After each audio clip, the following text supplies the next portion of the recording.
Morning সবাইকে। কেমন আছো সবাই? আশা করবো সবাই ভালো আছো, আমরাও ভালো আছি।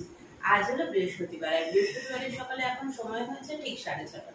ওদিকে আরেকজন গাছে ফুল তুলতে বাইরে একটা সুন্দর হালকা হালকা হাওয়া দিচ্ছে। আর আমি কি করছি দেখো, কালকেই পটলগুলোকে কেটে দাঁড়াও ঢেলে দেখো।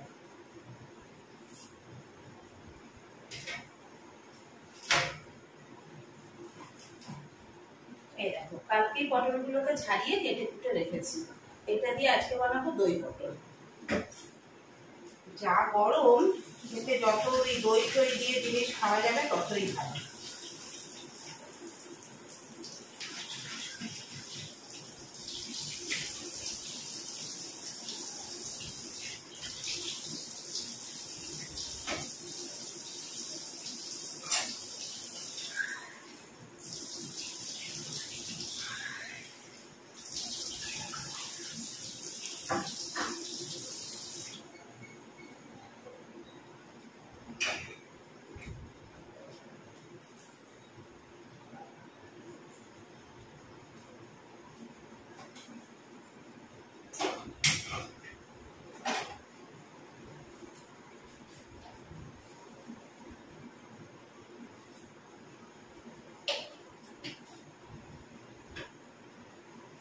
চা পাতা নিয়ে এসেছিলাম, 3 মাস হয়ে গেল, এখনো আছে একটু চা পাতা, একটানা চলছে।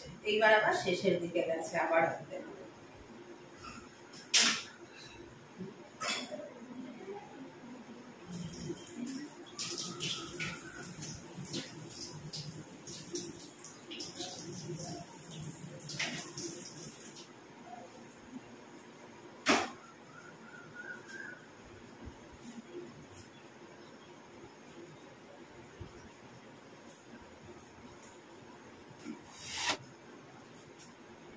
আজিয়ে প্রভাতে রবির কর, কেমনে পশিল প্রাণের পর, কেমনে পশিল গুহার আধারে প্রভাত পাখির গান।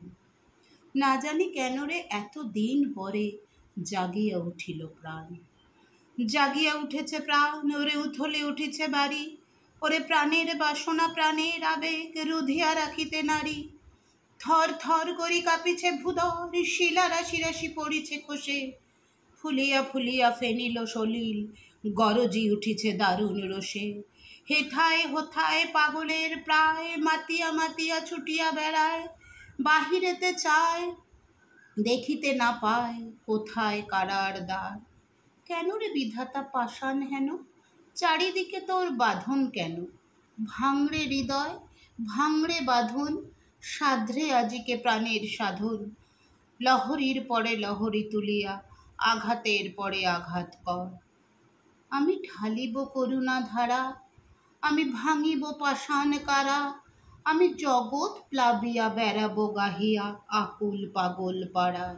আজ বানাবো দই পটল। পটলগুলোকে বললাম তো দেখো ছাড়িয়ে আর দু সাইড দিয়ে চিড়ে চিড়ে রেখে দিয়েছি। এবার সর্ষের তেল দিয়ে এর মধ্যে পটলগুলোকে খুব সুন্দরভাবে আগে ভেজে নেব। তারপরে দই পটল বানাতে তোমরা সবাই জানো দই পটল কীভাবে বানায়, কি মশলা দেয় সবাই জানো, তো সেইভাবেই বানাবো। হ্যাঁ, আমি একটু অন্যরকম কিছু করেছি, কিন্তু সেটা আমি এখানে শেয়ার করব না। সেটা দেখার জন্য যেতে হবে আমার ফেসবুক পেজে। আর ফেসবুক পেজের নামটা এখন আর শুকনো লঙ্কা নেই, শুকনো লঙ্কা নামটায় অনেকগুলো পেজ চলে আসছিল, তাই এখন আমার পেজের নাম হচ্ছে ফুটি অনুপমা। চলো পটলটা ভেজে নিই। দই পটল একেবারে রেডি। এইটুকু গ্রেভি রাখতেই হবে, না হলে পরে যখন নিয়ে যাব, পল্লব একটু গ্রেভি খেতে ভালোবাসে, পরে নামিয়ে নিতে নিতে এটা আরও অনেকটা টেনে যাবে, তারপরে আর গ্রেভি থাকবেই না, তখন সমস্যা হয়ে যাবে ভাগ করে নিতে। ফাইনালি আমাদের দই পটল রেডি টু সার্ভ। এখন দুজন টিফিন বক্সে নিয়ে নেবো, আর রাতেরটা রেখে দেবো, টেবিলে রাখবো, ঠান্ডা হয়ে যাবে, তারপরে ফ্রিজে ঢুকিয়ে রেখে আমাকে বেরোতে হবে। আজকে আমি আগে রেডি হয়ে গেছি, 9টা, পুরো 9টাই বাজে। পল্লব আজকে এখনও রেডি হয়নি, ওর একটু দেরি হয়েছে, কারণ আদরকে দিয়ে আসতে আজকে দেরি হয়েছে। অন্যদিন 8টা 8:05 মধ্যে ঢুকে যায়, আজকে 8:25 ঢুকেছে, তার জন্য ওর দেরি। আমি পুরো রেডি। চুলটা দেখো, স্নান করা, ভেজা চুল তো, ভেজা মানে কি কখন স্নান করেছি, কিন্তু গরমকালে তো চুল ছেড়ে রাখতে পারি না, তাই ভেজাই রয়েছে, চিপকে গেছে একদম। যাক, এরপরে ভয়েস কাট করে ফেলবো চুলটা। শুভ সন্ধ্যা সবাইকে। এখন বেজেছে হচ্ছে 8টা বাজতে, ওই 7:40 হয়েছে। 40ও হয়নি, 38। তো ঘরে ঢুকেছি, ঘরে ঢুকে এসে হাফ স্নান হলো, তারপরে ইয়ে করলাম, কি বলে, হাফ স্নান করে তারপরে ওই মা লক্ষ্মীর ঘট বসালাম, পুজো দিলাম, কারণ সকালে হয়নি, সকালে এখন হয়ে ওঠেও না। তো ঘট বসালাম, পুজো দিলাম, দিয়ে তারপরে এখন বসলাম সেই যে আমার ইনস্ট্যান্ট ভেল নিয়ে।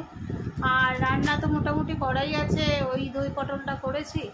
আর পল্লব বলেছে আসার সময় ডিম নিয়ে আসবে, অনেক দিন আমরা ডিম খাচ্ছি না, আজকে একটু ডিম রান্না করবো। আর পল্লবকে বলেছি কালকে সকালে যদি পারে করবে, আদারওয়াইজ একেবারে সানডেতে মাছ বাজার করবে, কারণ চিকেন এখনও 2টো বক্স ভর্তি রয়েছে ফ্রিজে। তো এখন এইটা হচ্ছে আমার রিল্যাক্স টাইম, আমি একদম এখন রিল্যাক্স করবো, শুয়ে শুয়ে ফোন ঘাঁটবো, গেম খেলবো, এইসব করবো। পল্লব আস্তে আস্তে আজকে 9:30 বাজবে। চলো, অনেক হয়েছে রিল্যাক্স করা, রেস্ট নেওয়া অনেক হয়েছে, এবার রান্না করতে চলে এসেছি। রান্না তো বিশাল কিছু করব। ডিম আনবে, পল্লব নিয়ে আসবে, ডিমটা আজকে আর করব না, দই পটল আছে, তার সাথে টকের ডাল ছিল, ওটা শুকিয়ে নেব, কাঁচা তেল, কাঁচা পেঁয়াজ, কাঁচা লঙ্কা, বিন্দাস খাওয়া। কিন্তু অফিস থেকে আসার সময় আজকে আমি বললাম যে যেহেতু আজকে আমার মনে হলো যে সবাই মিলে একসাথে আসছি, হাতেও একটু সময় আছে, আর চলো একটুখানি কিছু খাওয়া যাক। তো আমি আজকে সবার জন্য একসাথে সিঙ্গারা কিনলাম, খেতে খেতে এলাম, আর পল্লবের জন্য নিয়ে এসেছি। তো সেইটা ও এসে খাবে, তাই আর বেশি ঝামেলায় গেলাম না, ডিম ফিম যা খাওয়া হবে কালকেই খাওয়া হবে। চলো দেখাই তোমাদের। এই যে ডালটাকে শুকনো করছি,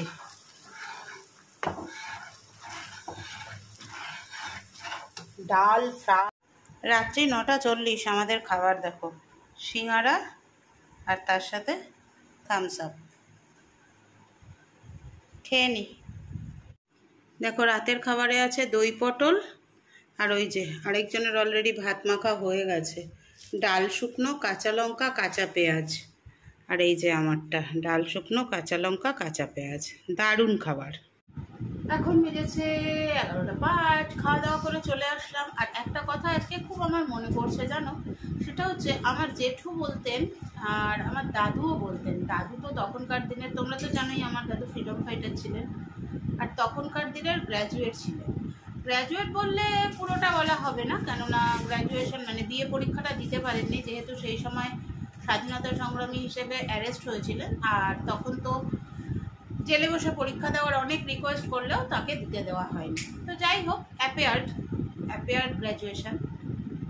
তো দাদু আর জেঠু একটা কথা বলতেন, জীবনে তুমি যা কিছু অর্জন করবে, টাকা পয়সা, শিক্ষা, রুচি, তারপরে যা কিছু কিনবে, ধরো জামা কাপড়, শাড়ি, বাসনপত্র, সব কিছু মানুষ নকল করতে পারবে 2টো জিনিস ছাড়া। সেটা হচ্ছে কি বলো তো, এক হচ্ছে তোমার শিক্ষা, আর এক হচ্ছে তোমার রুচি। শিক্ষা আর রুচি কিন্তু কেউ কখনো নকল করতে পারে না। নকল করাটা অ্যাকচুয়ালি একটা রোগ, জানো তো। অনেকেই মনে করে যে একজন আরেকজনকে নকল করবে, নকল করে করে সব করবে, জামা কাপড় নকল করবে, বাসনপত্র নকল করবে, খাবার নকল করবে, কিন্তু সব নকল করলেও শিক্ষাটা কি নকল করতে পারবে? এই ধরো যারা আমাকে নকল করে, আমার মতন জিনিসপত্র কেনে, আমি যা রান্না করি সেটাই রান্না করে।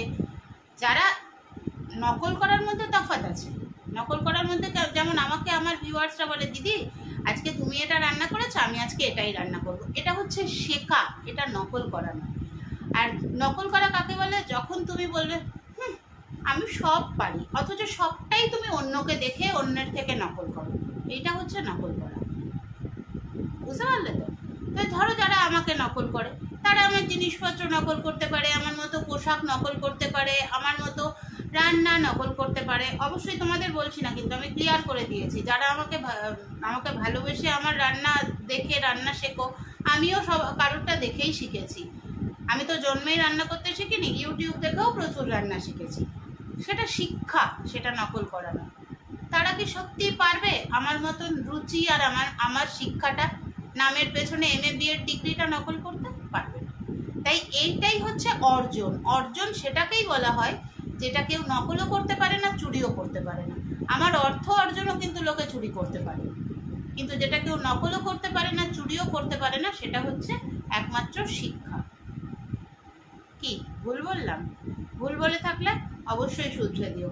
আর কালকের ব্লগে আমি একটা প্রশ্ন রেখেছিলাম, যেটা হলো কি জিনিসটা বলো তো, আমরা সবাই চুরি করে খেয়েছি একবার না একবার। অনেকে অনেক কথা বলেছো, তার মধ্যে একটা কমন বিষয় আছে, সেটা হচ্ছে গুঁড়ো দুধ। আচার তো খেয়েইছি, এটা মিথ্যে বললে হবে না। আবার তোমরা জানতে চেয়েছো আমি কি কি চুরি করে খেয়েছি। হ্যাঁ, ওই আচার আর গুঁড়ো দুধ, এই দুটো জিনিসই চুরি করতাম। গুঁড়ো দুধ র্যান্ডাম চুরি করতাম দুই ভাই বোনে মিলে আমরা। আর দেখলাম সবাই, কেউ তো আবার কে যেন বললো, দিদি আমার কোনো দোষ নেই, তোমার ভিডিওটা দেখে আমি আবার যাচ্ছি গুঁড়ো দুধ খেতে। আজকের ভিডিওতে একটা প্রশ্ন রইল। সকালবেলা আমি দই পটল বানিয়েছি, মানে লাঞ্চ আর ডিনারের জন্য। বলো তো কটা পটল দিয়ে বানিয়েছিলাম দই পটলটা? দেখি তোমরা কে কে বলতে পারো কটা পটল ছিল আজকের দই পটলে। যারা যারা বলতে পারবে তাদের নামগুলো আমি কালকে আমার ব্লগে বলবো। কেমন? চলো tata, bye bye, good night. যাওয়ার আগে একটু জ্ঞান দিয়ে গেলাম।